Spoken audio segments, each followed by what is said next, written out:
Yeah, what's good, everybody? It's your boy Matthew Maley from MatthewMaley.com. Sorry, get the camera straight there. As you can see, we are back on the couch. It is officially first Friday of the new year, so officially the first weekly movie review. So I wanted to do something special. I actually got a chance to see a couple new flicks this week, so we're going to do a double feature for the first Friday of the year, first weekly movie review, and reviewed actually two movies that I liked. Surprisingly, after a run of some crap movies, I was able to watch two this week that I actually really enjoyed. So first off, we're going to go with more of a comedy tip. All right, there we go. Now we're in place. Sorry, trying to get the camera all straight. But we're going to start off with something on more of a comedy tip. And I'll admit, when I first saw the preview for this, I wanted to see it, but I thought it was going to be really, really stereotypical rom-com, campy, corny flick. Never got around to seeing it in the theaters, partly because I thought it was going to be so much. But I was very pleasantly surprised. I'm speaking of Crazy Stupid Love. Yes, it is a rom-com, but listen to it. Check it out. This is starring Steve Carell, Marissa Tomei, Ryan Gosling, Julianne Moore, Emma Stone. Hold on, I'm going to keep reading here. There's a ton of people I want to give a shout out to on this. Annalie Tipton, Jonah Bobo, John Carroll Lynch, my dude Kevin Bacon. I don't know why I've always liked Kevin Bacon. He's really creepy looking, but I've always liked him. He always reminds me of my creepy uncle. And then Liza Lampiera, it's Lisa Lampiera. It's a very, very cute girl from 21. She was really good in it as well. This flick was very surprising to me. I knew that there was going to be some campy, rom-commy moments, which, believe me, there are some in there. But I was very surprised that it was actually a well-done movie. I really thought it was going to be just a standard, run-of-the-mill, boy meets girl, or in this case, boy breaks up from girl, funny stuff happens, boy gets back with girl. That's essentially what I saw it being. But I gotta say, I was very impressed with the dialogue and the comfortability, if you will, I think that's a word, between Ryan Gosling's character and Steve Carell's character. The absolute best part of the movie is their dialogue. Quick synopsis of the movie. Steve Carell and Julianne Moore are a middle-aged married couple with a couple kids, end up getting divorced or getting separated in the process towards divorce, which you all see. You see all this in the previews. And once this happens, through a chance encounter, Steve Carell meets Ryan Gosling's character, who is the quintessential ladies' man, the quintessential guy that pretty much every guy wants to be. Great looking, great style, great with the ladies, able to talk, just the guy that all guys want to be, essentially. And through a chance encounter in a bar, they become friends, and Ryan Gosling essentially offers to help recover Steve Carell's manhood and get him out of his New Balance shoes and get him, dressing and looking, quote unquote, like a man's supposed to. Of course, there's some very, very, very funny turns along the way. Like I said, the dialogue in the beginning, the beginning of their relationship, if you will, wherein they're out shopping for clothes for Steve Carell, or first meeting some ladies. There's some of the funniest dialogue ever. There's also some moments where you almost just don't want to watch because it's so cringe inducing. Wow. Seeing how bad Steve Carell is, in the beginning, it's really funny.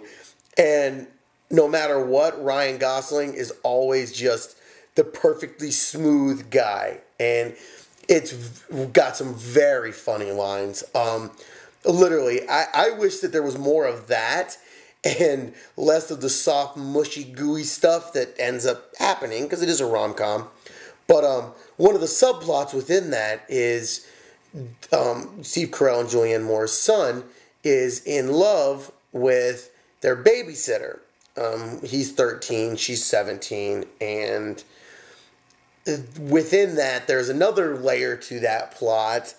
So it gets pretty fun. There's a scene in it towards the middle with some, well, towards the probably second third, with some things you don't see coming. Let's just put it that way. It has a couple big twists and an amazing scene that literally involves pretty much the whole cast. Was hilariously done.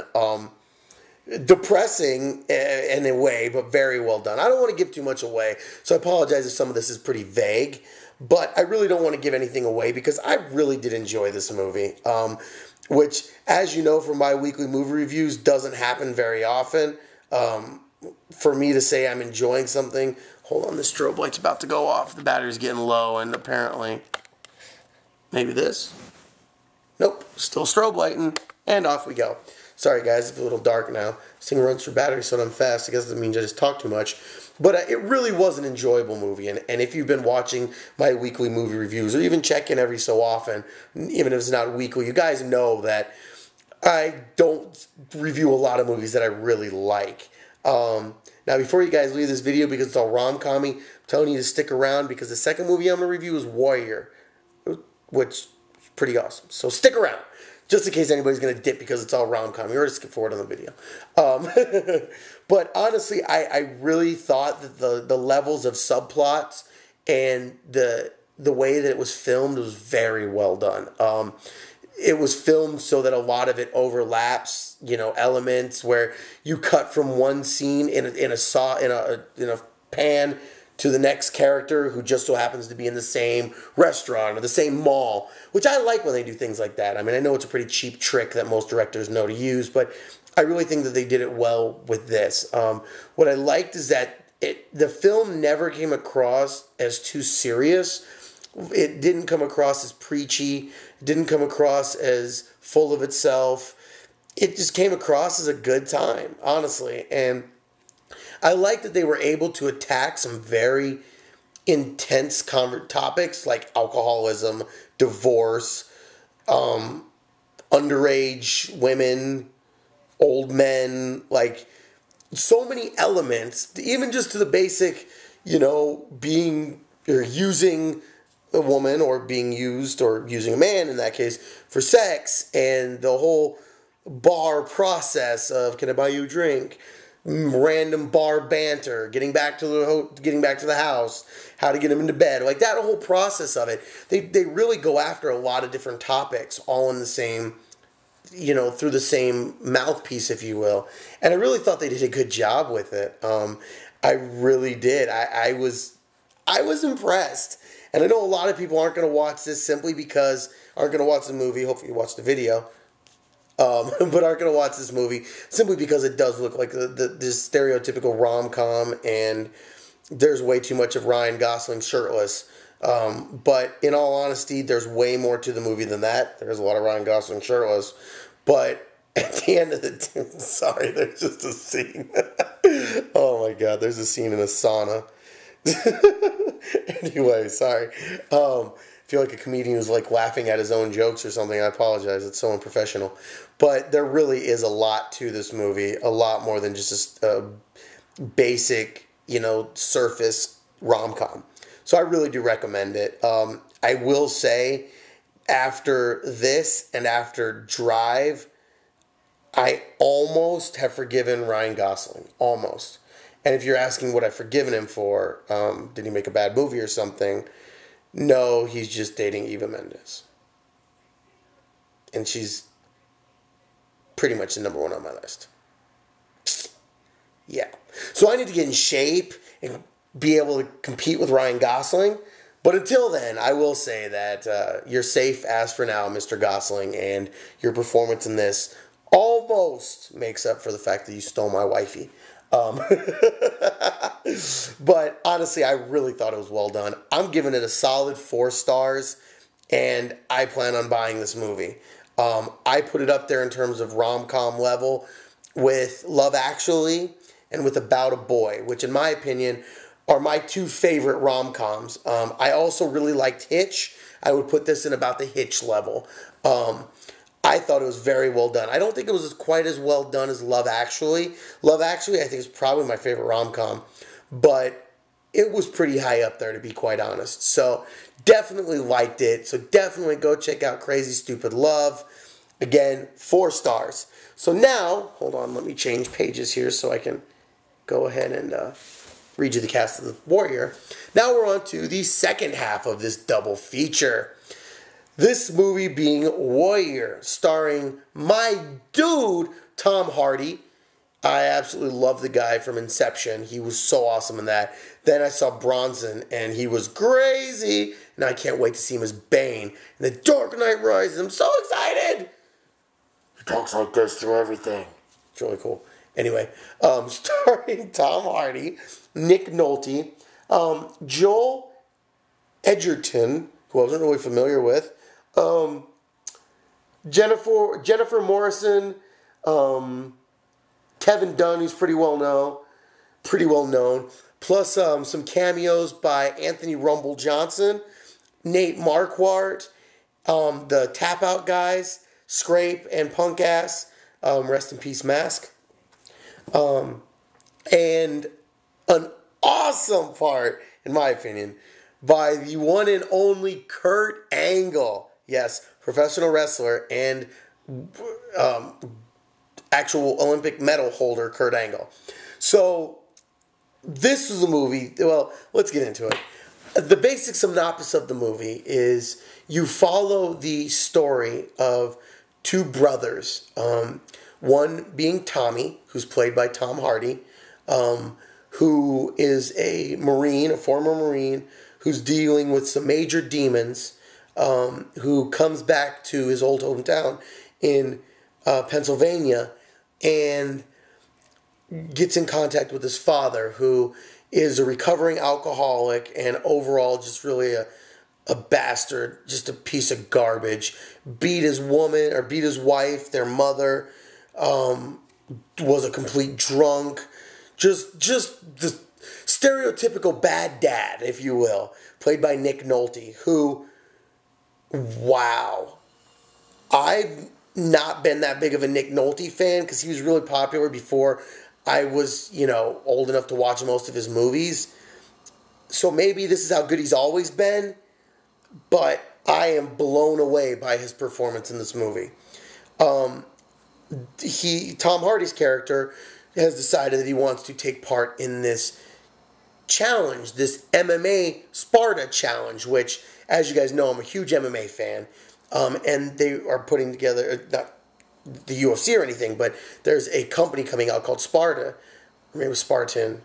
I apologize, I don't know which one.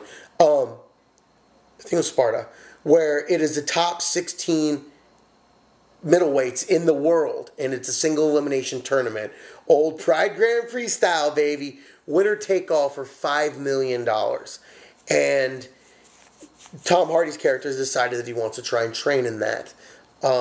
He comes back to Pennsylvania to train with his father, who trained him when they were young, or when he was younger, they both were, to be a wrestler. And he was just an amazing phenom of a wrestler as a kid. And the whole point of him coming back is to simply train with his father, because he's been the only one who ever trained him. Then on the other side of the coin, you have Brendan, who is played by Joel Edgerton, who in fact stayed behind when Tom Hardy moved out of state with his mother. He stayed behind with their father, and so that's bred a ton of resentment between the 2 brothers from both sides. From the side of you picked dad over me, to the side of you left me, but essentially Brendan's character was in love and stayed behind to end up marrying who became his wife and had some kids. But him and Nick Nolte's character have a ton of bad blood as well, all because of how horribly he treated their mother as well. So the dynamic is crazy, with this guy hating this guy because of this, who hates him for this. It was an amazing dynamic that was just awesome to me. Now, he plays a physics teacher who's scraping by, can't make ends meet, and through some unfortunate luck, well, I don't know if you call it luck, but unfortunate circumstance, gets suspended from his teaching job to where he now has to fight full time.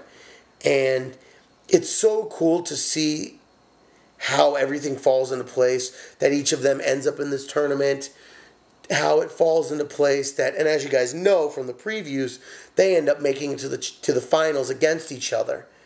And I'm absolutely blown away by this movie. Let me just say that first off.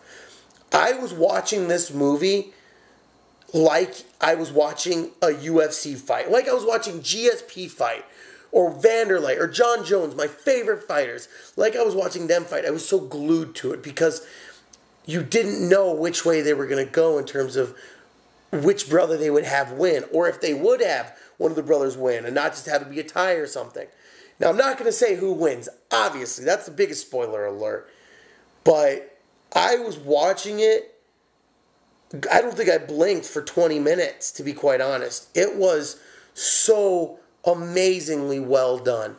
And I was a little worried when I first heard of it coming out, because before it got any kind of buzz, I saw the previews, and I love Tom Hardy, and I know Nick Nolte's a good actor, but I really felt like there was a potential that they weren't going to do this film justice.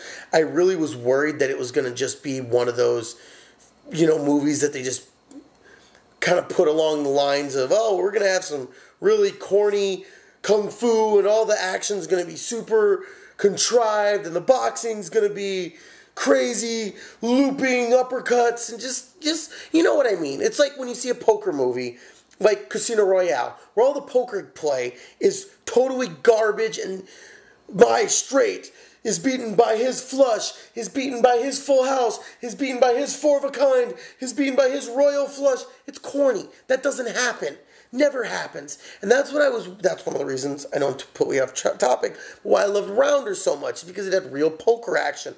I love Warrior because it has real MMA action. This movie embodied what I love about MMA. The heart, the passion, the courage, the never say die attitude was just unbelievable. I recommend this movie to literally everyone. I was so impressed by it. And on so many levels, because even like having Tap Out incorporated into it, which, as you guys may or may not know, Tap Out is literally probably the first MMA brand. Them and Bad Boy have been sponsoring people since the 80s in the world of mixed martial arts. And it really was, the biggest person through it was Charles Mask Lewis, who, again, you may or may not know, died, I believe it was in the beginning of 2010. It might have been in the end of 2009. God, time flies. In a crazy car accident. He was not, for the record, was not street racing, and he was not, for the record, drunk, which every single report that came out, sorry, I'm going to switch hands here, was that he was drunk and he was street racing his Ferrari and he deserved to die, which is sickening to me, when he was not, in fact. The person who hit him was trying to street race with him and was drunk on his, 5th DUI or some garbage, who's now serving a 10-year bid. He should be. Rest in peace, Mask. But it was started by Mask, and through two other characters, Punk Ass and Skyscrape, Tap Out has become known as one of the biggest and most important brands in MMA. So even having different scenes to where they included them, to where the Tap Out guys helped create this tournament, I thought was a great shout out to MMA. And I thought that was so well done, because they could have just done the easy cheap MMA movie. They could have. And it still might have been a decent movie. They could have done that. But the fact that they put time and effort into researching the movie and having an omoplata done, and having guillotines done, and having rear nakeds done, and arm bars, really just made me like the movie that much more. It already would have been a very well done movie, but the fact that they added all that to it just made me like it that much more, And I gotta give props to Tom Hardy. I've never written an actor an email or said, hey, you did a great job in that. I've never done that. But I am legitimately, as, dick rider as this sounds, I'm going to write him an email with how amazing that performance was. Because it was one of the most emotional, gut-wrenching, tear-jerking, saddening performances I've ever seen. And his utter disdain for his father, his utter hatred for his father and his brother to some extent, juxtaposed with what you know is a good man based on his past, even though it's buried deep behind the layers of drug abuse and alcoholism and badness, if you will, he is truly one of the most talented actors in Hollywood. Shout out to Tom Hardy. Seriously, amazing. And the fact that both him and Joel Edgerton actually trained some mixed martial arts. You can tell they did, or else they just have some really good natural ability. The way that they were turning their kicks over, to make them good Muay Thai kicks, the way that they were throwing their teep kicks, the way that they were hooking, properly, turning the body, was really impressive. Even the way that they were transitioning in jiu-jitsu and their throws. And I would not be surprised if both of them did not have some actual wrestling background, as well as some very impressive, studying in Muay Thai and boxing, whether it was specifically for this film or if they had it in the past. Regardless, I am just blown away by it. I think this movie got a little overshadowed. I know it kind of just jumped topics there. Even though I haven't seen The Fighter yet, which I know the reason I haven't seen The Fighter with Christian Bale is because I've been waiting to see it with my cousin, who we agreed we wouldn't watch it without seeing it together, and he's been dragging his feet for some reason. But I think it sucks because I think this movie was truly an amazing movie. Not because it was an MMA movie, not because it was a good Tom Hardy movie. This was truly an amazing movie. And I was so touched by the movie. It was the biggest gut wrench I felt maybe since I saw Crash last, or maybe Mystic River. I literally felt like exhausted emotionally afterwards.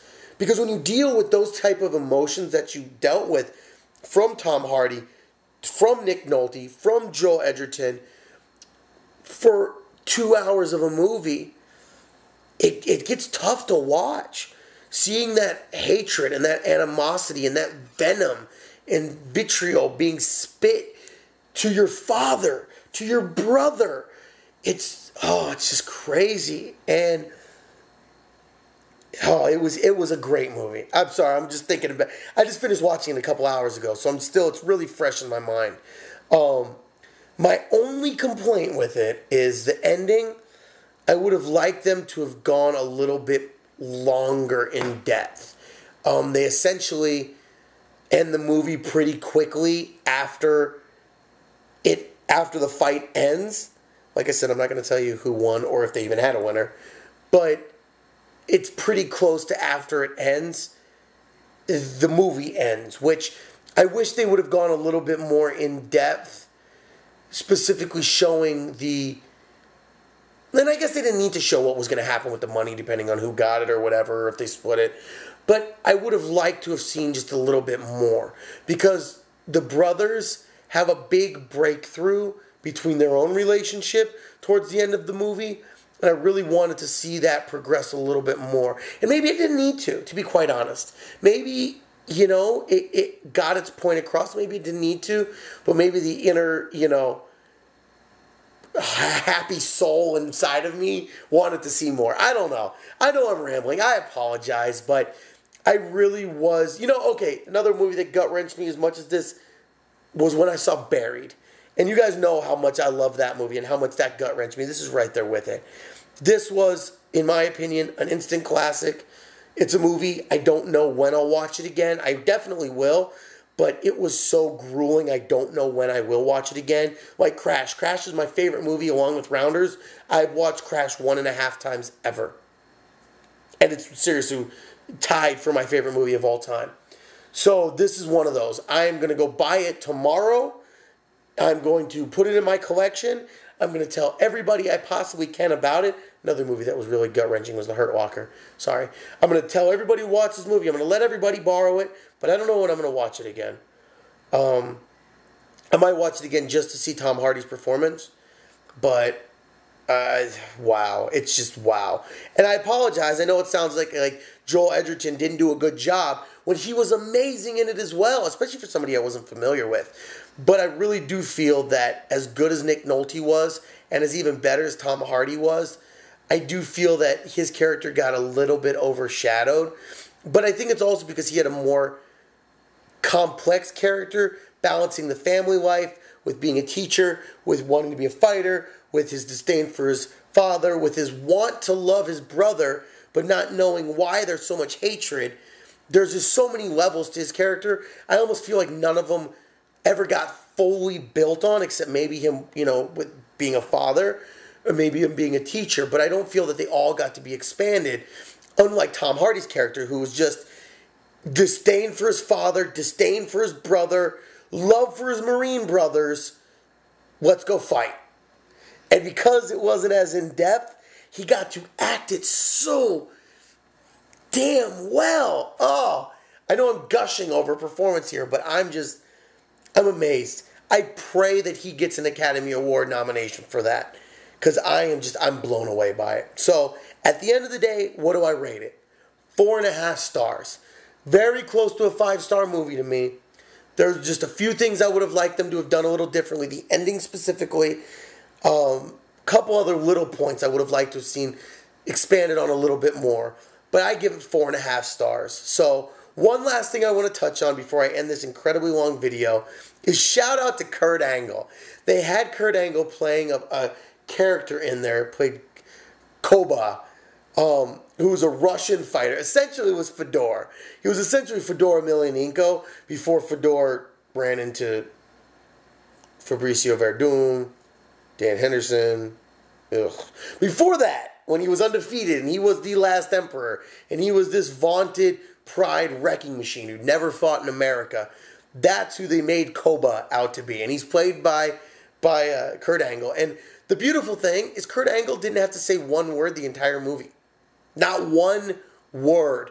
And he still was an amazing part in the movie. He came across as intimidating, imposing, scary, all the things that Prime Fedor instilled in the MMA world. He did so well without having to utter a word. So shout out to Kurt Angle. I've always liked Kurt Angle. I'm a wrestling fan, so I've always liked him. Actually, it's true. I always hated him because I was a wrestling fan. But shout out to him. I thought he did a great job in that. So I thought that was really cool that they kind of made a tie-in to current day MMA with having a Fedor-like character. So overall, please watch Warrior. If you have to watch one of these two movies, watch Warrior. I probably should have done it first because it was a better movie. Maybe I saved the best for last. I don't know.